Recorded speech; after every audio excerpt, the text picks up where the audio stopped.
तो hello friend, आज का वीडियो काफ़ी महत्वपूर्ण होने वाला है। आज हम साइंस का क्वेश्चन को हम सॉल्व करेंगे, जो कि प्रीवियस ईयर से क्वेश्चन को उठाया गया है और 2025 में आने की संभावना है। तो वीडियो तक बने रहें और हम इस वीडियो तक आपको हम 2 मार्क्स का क्वेश्चन को कंफर्म है कि 2025 में आपके आने की संभावना रहेगी, क्योंकि हम प्रीवियस ईयर क्वेश्चन को आज हम आपके पास लाए हैं। चलिए हम वीडियो को स्टार्ट करते हैं और देखते हैं। साइंस का एक बेहतरीन चैप्टर है धातु और अधातु से।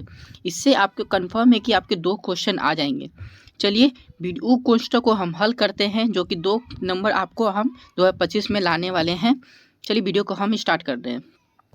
देखिए सबसे पहला ही क्वेश्चन है, देखिए पहला ही क्वेश्चन है कि किस धातु को चाकू से सरलता से काटा जा सकता है। और यह क्वेश्चन जो है 2011, 2016 और 2020 में पूछा गया सवाल है।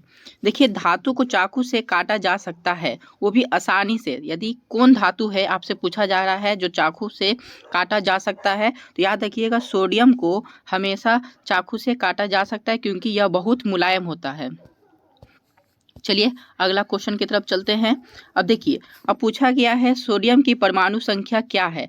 यह क्वेश्चन जो है 2015 और 2020 में पूछा गया सवाल है कि सोडियम की परमाणु संख्या क्या होती है। तो याद रखिएगा सोडियम की परमाणु संख्या 11 होती है।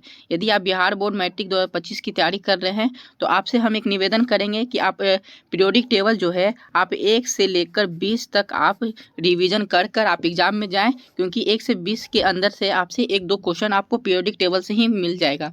जैसे कि सोडियम का क्वेश्चन आया हुआ था 2015 और 2020 में। ठीक इसी तरह अगला क्वेश्चन को यदि हम देखेंगे तो पूछा गया है कि कौन सा अधातु है जो कमरे के ताप पर द्रव अवस्था में पाया जाता है। अब हमको कमरे के ताप पर अब हमको बताना है कि जो कि द्रव अवस्था में पाया जाता है। और यह क्वेश्चन जो है वेरी वेरी इंपॉर्टेंट है। क्यों ज़्यादा इंपॉर्टेंट है? देखिए प्रीवियस ईयर से क्वेश्चन को उठाया गया है 2014 में, 2015 में, 2016 में और 2019 में। 4 साल से ये लगातार ये क्वेश्चन को पूछा जा रहा है। तो उम्मीद है कि अब पिछले 2-3 साल से नहीं पूछा जा रहा है। हो सकता है कि 2025 में यह क्वेश्चन को रिपीट कर दिया जाए, इसलिए आप इस क्वेश्चन को जरूर पढ़ के जाइएगा। तो कौन सा अधातु पूछा जाएगा कमरे के ताप पर, वो भी लिक्विड फॉर्म में। कौन सा फॉर्म में? तो लिक्विड फॉर्म में हमको बताना है। तो याद रखिएगा एक ब्रोमीन ही ऐसा धातु है, अधातु है, जो कमरे के ताप पर द्रव अवस्था में पाया जाता है। तो ऑप्शन ए हमारा सही आंसर हो जाएगा। अब देखिए, अब अगला क्वेश्चन है कि निम्नलिखित में से कौन सा अधातु पहचानना है। तो देखिए अधातु पहचानने के लिए बहुत सिंपल है कि ऑप्शन ए हमारा कार्बन हो जाएगा, बी और सी और डी ये तीनों नहीं होगा, क्योंकि ये तीनों धातु है। तो याद रखिएगा कि धातु को यदि आपको पहचानना है तो धातु के लास्ट में यम लगा रहता है, और यम से क्या आपको पहचानने मिल जाएगा कि यह धातु है, जबकि अधातु में यम लगा हुआ नहीं रहता है। जैसे कि बी में देखिएगा आप लास्ट में यम लगा हुआ है, सी में भी यम लगा हुआ है और डी में भी यम लगा हुआ है। तो ये सब क्या हो जाएंगे? ये सब धातु हो जाएंगे। जबकि कार्बन में यम लगा हुआ नहीं है, इसलिए मेरा क्या हो जाएगा? ऑप्शन ए मेरा राइट आंसर हो जाएगा। देखिए अब हमको बताना है कि कौन सी गैस उत्सर्जित होगी जब धातु को जल के साथ अभिक्रिया कराते हैं। तो एक बात यहाँ ध्यान रखिए कि हमें धातु के साथ यदि आप जल को अभिक्रिया कराएंगे, मान लीजिए कोई भी आप एक धातु ले लेते हैं, मान लीजिए हम सोडियम लेते हैं। यदि आप सोडियम को यदि आप किसी भी साथ जल के साथ अभिक्रिया कराएंगे, यानी कि H2O के साथ अभिक्रिया कराएंगे, तो यह हमेशा हाइड्रोजन गैस हमें क्या देगा? उत्सर्जित करेगा।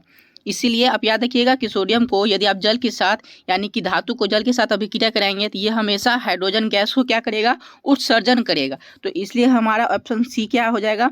ऑप्शन सी सही राइट आंसर हो जाएगा।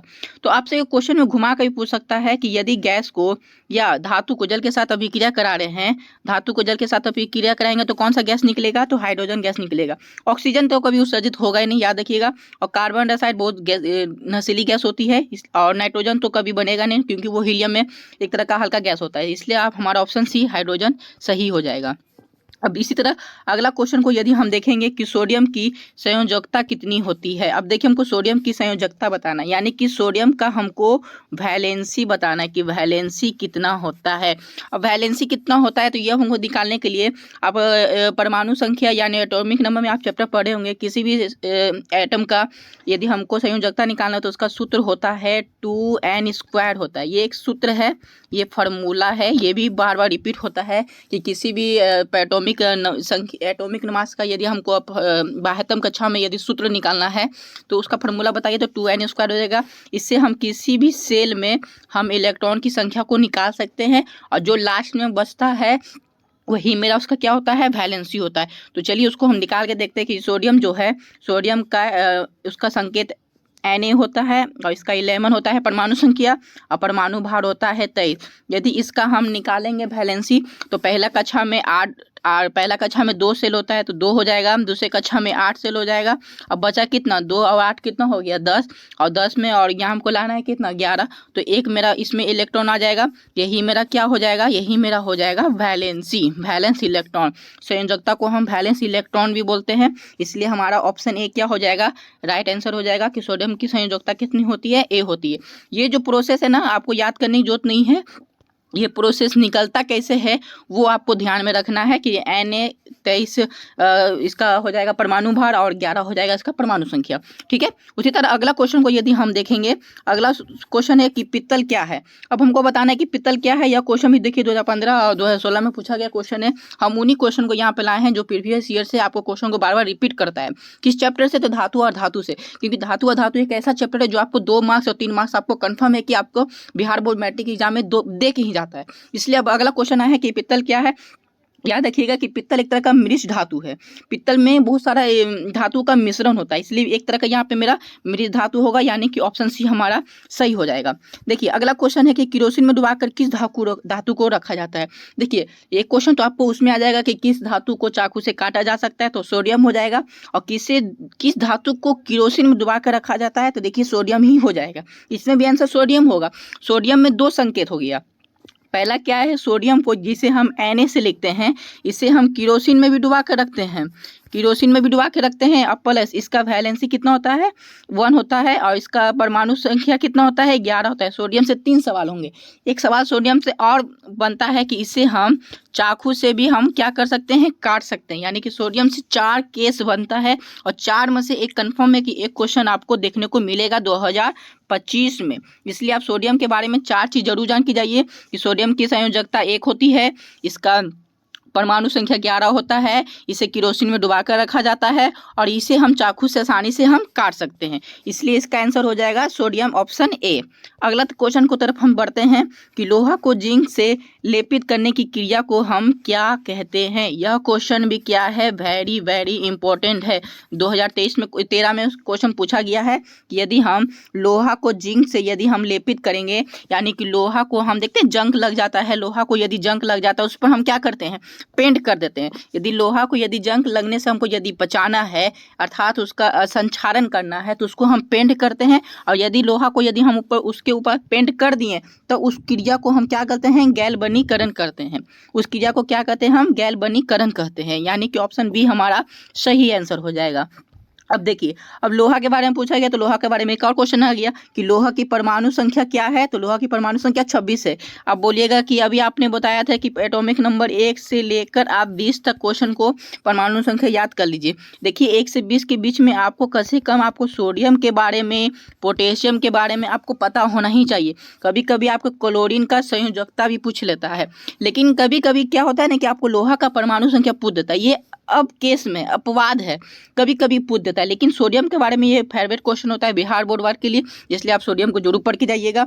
और लोहा के बारे में एक क्वेश्चन पूछ लिया तो आप इसको याद रखिएगा, लोहा का परमाणु संख्या 26 होता है, जो कि 2012 में क्वेश्चन को पूछा गया है।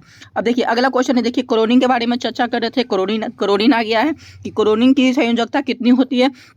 देखिए क्लोरीन को हम Cl से डिनोट करते हैं और इसका एटॉमिक नंबर 17 होता है। तो इसको हम भरने के लिए पहले कक्षा में 2 सेल, दूसरे बार में 8, 8 2 कितना हो गया 10 हो गया, और तीसरे बार में कितना हो जाएगा 7। ये मेरा कितना हो गया 7 हो गया। लेकिन ये स्टेबल नहीं है। अब क्या करेगा, इसको एक कोई बाहर से एक इलेक्ट्रॉन देगा, 8 पुरने के लिए इसको क्या करेगा, बाहर से इलेक्ट्रॉन देगा। तो 8 में से हम क्या करेंगे, 1 घटाएंगे तो कितना हो जाएगा 7। यही मेरा क्या हो जाएगा, वैलेंस इलेक्ट्रॉन यानी कि संयोजकता, अर्थात क्लोरीन की भी संयोजकता कितनी हो जाएगी, 1 हो जाएगी। पहला नंबर सोडियम की यदि हम वैलेंस इलेक्ट्रॉन यानी कि संयोजकता निकालें तो ये भी मेरा 1, क्लोरीन के भी निकालें तो ये भी मेरा 1, यानी कि सोडियम और क्लोरीन का भी 1 1 होता है। इसलिए हम यदि NaCl बनता है, क्योंकि Na का भी 1 होता है और Cl का भी कितना होता है 1 होता है, इसलिए NaCl को भी हम लोग क्या बोलते हैं, ये मेरा नमक हो जाता है। ठीक है, Na मेरा क्या हो जाता है, नमक हो जाता है। याद रखिएगा क्लोरीन की संयोजकता 1, सोडियम की क्लोरीन की भी संयोजकता 1 और सोडियम की भी संयोजकता 1। ऑप्शन ए हमारा राइट आंसर हो जाएगा। अब देखिए अधातु के ऑक्साइड हमको बताना है। याद रखिएगा अधातु के जो ऑक्साइड होते हैं वो एक तरह का अम्लीय होते हैं। और अब इसको याद कैसे करेंगे, देखिए अ से अधातु तो अ से अम्लीय। यदि इसी में यदि आपका धातु पूछ देगा कि धातु के ऑक्साइड क्या होते हैं, तो आप याद रखिएगा धातु के ऑक्साइड जो होंगे वो क्षारीय होंगे। ठीक है, धातु के ऑक्साइड क्षारीय, लेकिन अधातु के ऑक्साइड क्या होंगे, वो एक तरह का अम्लीय होंगे, यानी कि ऑप्शन बी हमारा सही आंसर होगा। अब देखिए ये जितने सारे क्वेश्चन थे, ये सारे क्वेश्चन क्या थे, एक तरह के प्रीवियस ईयर से क्वेश्चन को उठाया गया था, जो कि आपको 2 मार्क्स कंफर्म है कि आपको कोई नहीं काटेंगे 2025 में। आप इन क्वेश्चन को यदि पढ़ के जाते हैं तो 2 मार्क्स आपको कंफर्म हो जाएगा। अब वो 2 मार्क कौन कंफर्म होगा, तो एक सोडियम के बारे में पूछा जाएगा और एक वैलेंस इलेक्ट्रॉन पूछा जाएगा। जो वैलेंस इलेक्ट्रॉन बताया गया था संयोजकता कैसे निकालते हैं, तो पहले कक्षा में K होता है, L होता है, M होता है। K में हमेशा 2 भरते हैं, L में 2 भरते हैं और M में 18 इलेक्ट्रॉन भरते हैं। ये स्टेबल इलेक्ट्रॉन होता है। ये इलेक्ट्रॉन निकालते कैसे हैं, तो 2n² से हम इलेक्ट्रॉन को हम निकालते हैं। ठीक है, आप इन सारे क्वेश्चन को एक बार आप फिर से रिपीट कर लीजिएगा और प्रीवियस ईयर से क्वेश्चन जो आया हुआ है 2025 में आने की संभावना होती है। और एनसीईआरटी किताब से ये क्वेश्चन को उठाया गया है। आप लोग को इन्हें देखिएगा, इंटरनेट से गूगल से उठाइए, सारा एनसीईआरटी किताब से क्वेश्चन को उठाया गया है। और सबसे बड़ी बात ये सिलेबस के अकॉर्डिंग है। आपका जो चैप्टर है ना क्लास 10th में मेटल और नॉन मेटल, उसी से क्वेश्चन को यहाँ पे उठाया गया है। आप इस चैप्टर को उठाया गया है, आप बढ़िया से इसको पढ़ लीजिएगा। और अगले वीडियो में हम फिर से वीडियो को लाएंगे। आप हमारे चैनल पर यदि नए हैं तो आप चैनल को प्लीज़ से सब्सक्राइब करके रखें और वीडियो तब तक आप तक पहले पहुंचेगी। फिर मिलते हैं नेक्स्ट वीडियो में एक नए वीडियो के साथ। फिर से उस क्वेश्चन में हम प्रीवियस ईयर क्वेश्चन को लाएंगे और उन क्वेश्चन को सब्जेक्ट लाएंगे जो कि आपको एग्जाम में 2 से 3 मार्क्स आपको मिल जाएगा। और हमने हिंदी का 2 चैप्टर करा दिया है, उनसे यदि आप बढ़िया से वीडियो को देख लीजिएगा तो 4 नंबर कन्फर्म है, आपको क्वेश्चन वहाँ से कोई नहीं काटेगा। तो फिर मिलते हैं नेक्स्ट वीडियो में, तब तक के लिए थैंक यू।